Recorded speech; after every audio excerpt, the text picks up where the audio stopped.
प्रिय सत्संगी भक्तों, इस वीडियो में हम आपको संत कबीरदास जी के कुछ सर्वश्रेष्ठ दोहे अर्थ सहित हिंदी में हम आपको गाकर सुनाने वाले हैं, जो आपको सुनकर काफ़ी आनंद मिलेगा।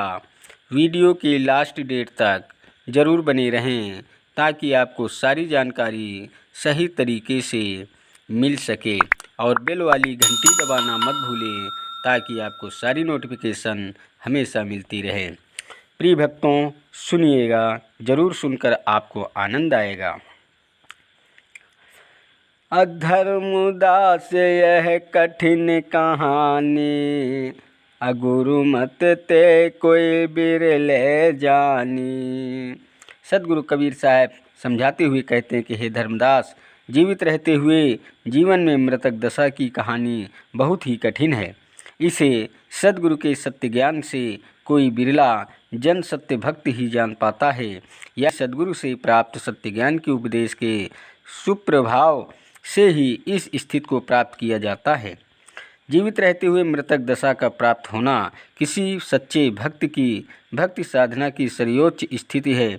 इस स्थिति में साधक संसार और शरीर की आशा, तृष्णा, काम, क्रोध, लोभ, मोह एवं अहंकार का पूर्णतया त्याग कर सर्वोकृत सहज अवस्था को पाता है।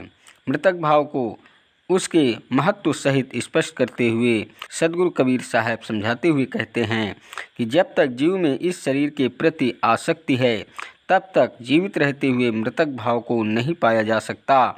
जब इस शरीर और सांसारिक मोह माया का मन से पूर्ण रूपेण त्याग किया जाता है, तभी निश्चित होकर मृतक दशा में रहा जाता है।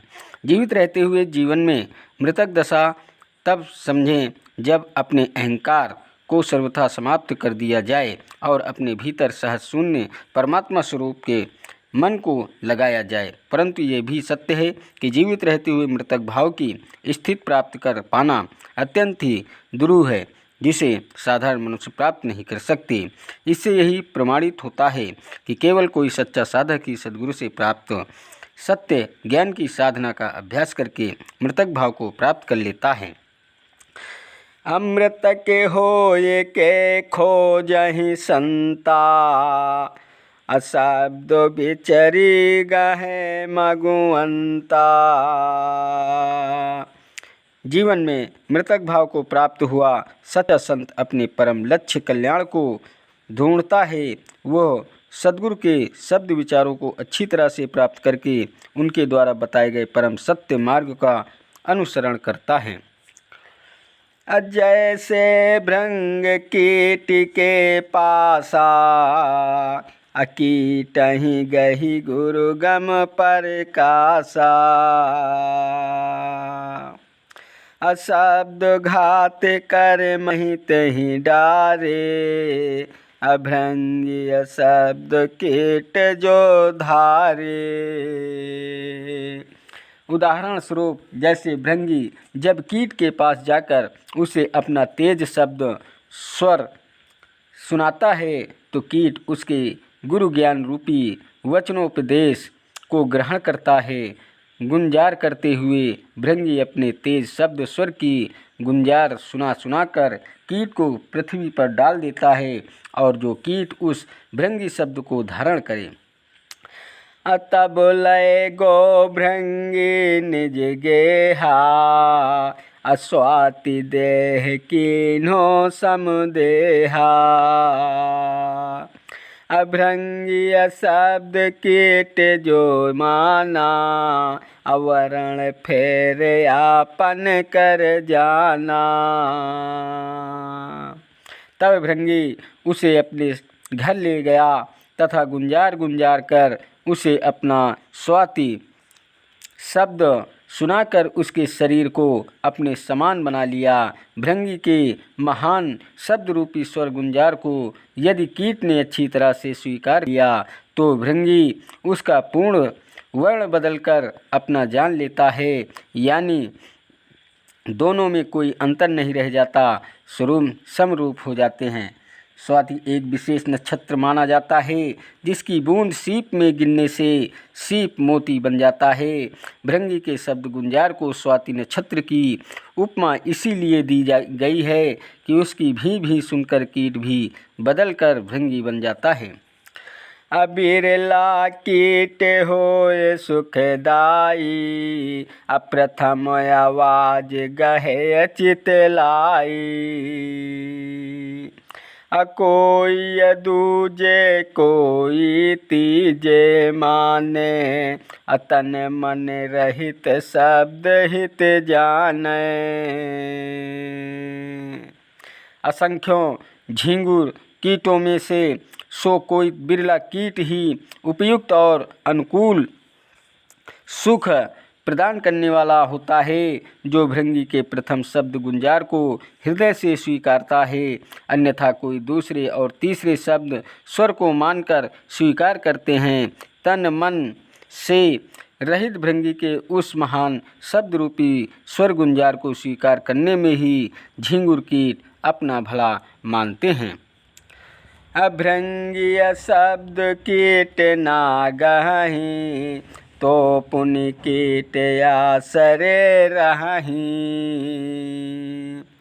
अधर्मदास यह कीट को भेवा, यही मति शेष गहे गुरुदेवा। भृंगी के शब्द स्वर गुंजार को जो कीट स्वीकार नहीं करता, तो फिर वो कीट योनि के आश्रय में ही पड़ा रहता है, यानी वो कीट से भृंगी नहीं बन सकता। सदगुरु कबीर साहब कहते हैं कि हे धर्मदास, यह कीट का भृंग में बदलने का अद्भुत रहस्य है, जो कि महान शिक्षा प्रदान करने वाला है।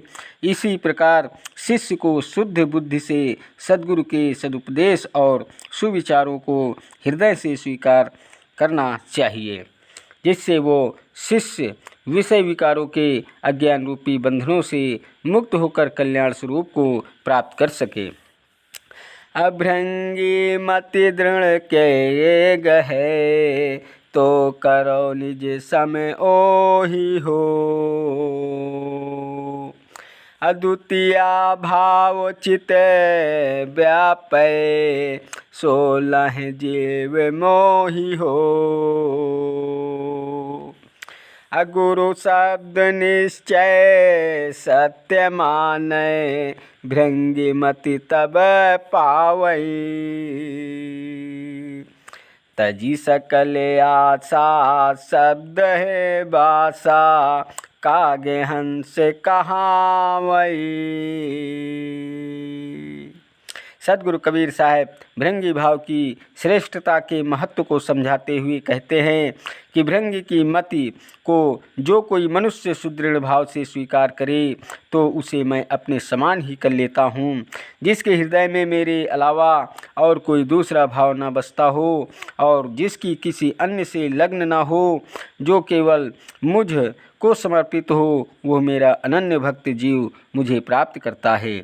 जो गुरु के शब्द सदुपदेश को निश्चयपूर्वक सत्य मानकर स्वीकार करता है, तब ही वह भृंगी मति को प्राप्त कर पाता है।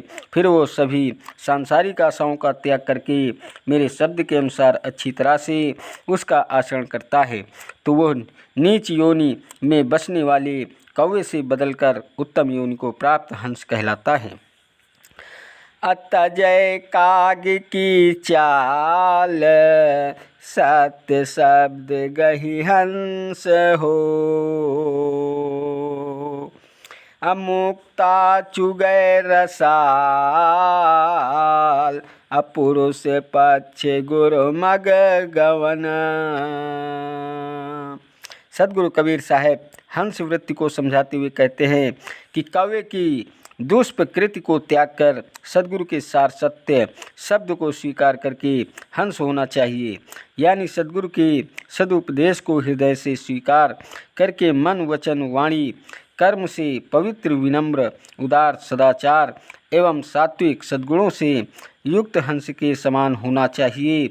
उत्तम हंस वृत्ति को ग्रहण करके मधुर एवं सुखद ज्ञान रूपी मोतियों को चुगते हुए परमपिता परमात्मा के पक्ष पर पूरा विश्वास करते हुए सदा गुरु के बताए हुए रास्ते पर चलना चाहिए। सदगुरु कबीर साहब ने अपने उपदेश में मनुष्यों के विभिन्न गुणों के आधार पर उन्हें कौवा और हंस को की उपाधि दी है।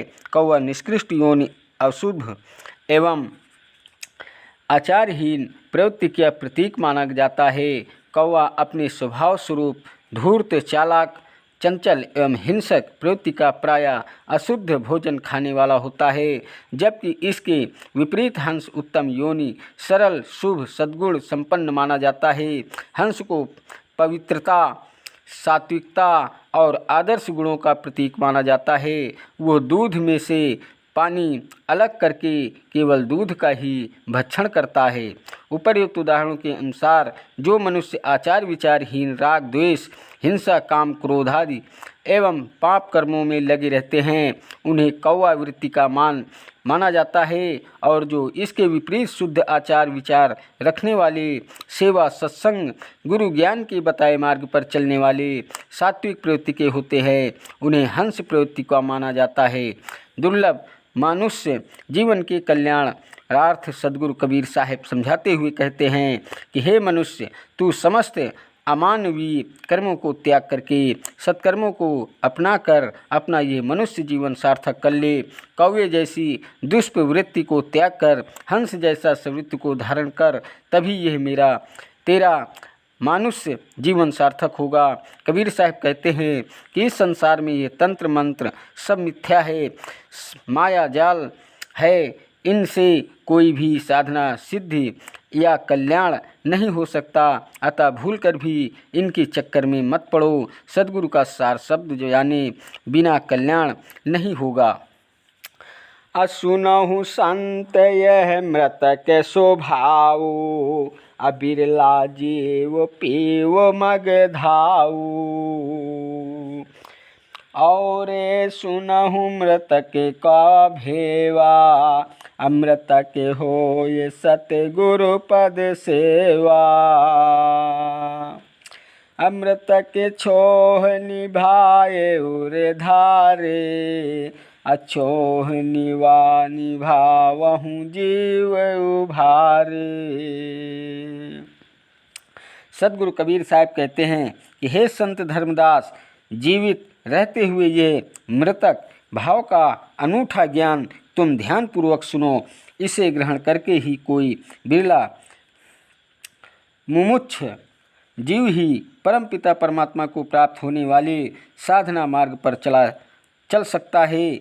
तुम मुझसे उस मृतक भाव के गहन रहस्य को और विस्तार पूर्वक सुनो। शिष्य मृतक होकर सत्य का ज्ञान देने वाले सद्गुरु के श्री चरण कमलों की सेवा करें। मृतक भाव को प्राप्त होने वाला, कल्याण की इच्छा रखने वाला जिज्ञासु अपने हृदय में क्षमा, दया एवं प्रेम के गुणों को अच्छी प्रकार से ग्रहण करे और जीवन में इन गुणों के व्रत नियम का निर्वाह करते हुए स्वयं को इस संसार के आवागमन के चक्र से मुक्त करे। अजस पृथ्वी के गंजन होई, अचित अनुमान गहे गुण सोई। कोई चंदन कोई विष्ठा डारे, कोई कोई कृषि अनुसारे। अगुण अवगुण तिन सम कर जाना, महाविरोध अधिक सुख माना। जैसे पृथ्वी को थोड़ा खोदा जाने पर भी वो कभी उदास तथा कुपित नहीं होती, बल्कि अधिक अन्न, फल, फूल आदि प्रदान करती है, उसी प्रकार अपने हृदय में पृथ्वी के उस गुण को अच्छी तरह से आत्मसात कर धारण करना चाहिए। अपने अपने स्वभाव के अनुसार पृथ्वी को कोई चंदन तो कोई निष्ठा आदि डालता है और कोई कोई किसान मजदूर उसे खेती का कार्य करने के लिए खोदता जोतता है, परंतु उससे भी पृथ्वी कभी विचलित नहीं होती। वह सहज शांत भाव से सभी प्रकार के दुखों को सहन करती हुई सभी के गुण अवगुण को समान मानती है और स्वयं के प्रति किए जाने वाले मान अपमान का विरोध नहीं करती, बल्कि उसे अधिक सुख देने वाला मानती है, यानी खोदने जोतने पर अधिक उपजाऊ और फलदायक होती है। उपर्युक्त उदाहरण के अनुसार जीवन में मृतक भाव को धारण करने वाले साधक को पृथ्वी की भांति धैर्यवान, सहनशील, त्याग एवं क्षमा के सद्गुणों से पूर्ण होना चाहिए। अपने प्रति दूसरों के द्वारा किए जाने वाले मान अपमान की चिंता न करके स्वयं को शांत मना व स्थिर भाव रखते हुए परोपकार करना चाहिए। ओरो मृतक के भाव सुनि लेहु, निरखी निरखी गुरु मग पग देहु। जैसे ऊख किसान बनावे, रति रति कर देह कटावे। धर्मदास कबीर साहब कहते हैं कि हे धर्मदास, अब और मृतक भाव को ध्यानपूर्वक सुनो। यह मृतक भाव अत्यंत दुरूह है, अतः इसे अच्छी तरह से सोच समझकर और विचार करके अपनाओ और इसके बाद ही जीव के उद्धार के लिए सद्गुरु ने जो ज्ञान का रास्ता बताया है उस पर पूर्ण रूपेण सावधान होकर चलो। मृतक भाव में स्थिर संत साधक गन्ने की भांति होता है। जैसे किसान पहले गन्ने को काट छाँट कर खेत में बोकर उगाता है, फिर नए सिरे से पैदा हुआ गन्ना किसान के हाथों में पड़कर पोरी पोरी से छिल छिल कर स्वयं को कटवाता है, ठीक वैसे ही मृतक भाव का संत साधक सभी प्रकार के दुख सहन करता है। अकोल्हू मह पुनि आप पेरावे, अपुनि कहाड़ में आप उठावे। अनिज तनु दाहे गुण तब होई, बहुरी ताव दे खांड विलोई। फिर वो कटा छठिला हुआ अपने आप को कोल्हू में पिरवाता है, जिसमें वह पूरी तरह से कुचल दिया जाता है और फिर उसमें से सारा रस निकल जाने के पश्चात शेष वचा जीर्ण शीर्ण भाग खो बन जाता है। फिर आप स्वरूप अपने रस को वह कढ़ाई में उबालता है। उसके अपने तन रूपी रस को कढ़ाई में पकाने से गुड़ बनता है और फिर उसमें अधिक आंच देकर पकाने से रगड़ रगड़ कर खाण बनाई जाती है। अताहु माही ताव पुनि दीन्हा, अचीनी तबै कहावन लीन्हा। अचीनी होए बहुरी तन जारा, ताते मिश्री होए अनुसारा। खाण बन जाने पर फिर से उसमें ताव दिया जाता है और फिर तब उसमें जो दाना बनता है वो चीनी कहलाता है। चीनी होकर तब फिर से उसके चीनी रूप शरीर को पकाया गया तो उस क्रमानुसार वो मिश्री बन जाती है। अमिश्री ते जब कंद कहावा, कहे कबीर सबके मन भाया। अयाही विधि ते जो शिष्य ग्रही, अगुरु कृपा सहजे भव तरई। सदगुरु कबीर साहब कहते हैं कि जब मिश्री से पककर कंद कहलाया तो सबके मन को अच्छा लगा। इसी विधि से गन्ने की भांति जो शिष्य गुरु की आज्ञा के अनुसार व्यवहार करता हुआ सभी प्रकार के दुख संतापों को सहन करता है, वो सद्गुरु की कृपा से सहज ही उस भवसागर को पार कर लेता है। प्रिय भक्तों, यह वीडियो सुनकर अगर आपको पसंद आया हो तो वीडियो लाइक, शेयर और सब्सक्राइब कीजिएगा। चैनल पर नए हैं तो बेल वाली घंटी दबाना मत भूलें, ताकि आपको इसी प्रकार की नोटिफिकेशन हमेशा मिलती रहे। थैंक यू सो मच मेरा यूट्यूब वीडियो देखने वाले दर्शकों को। नमस्कार दोस्तों, जय हिंद।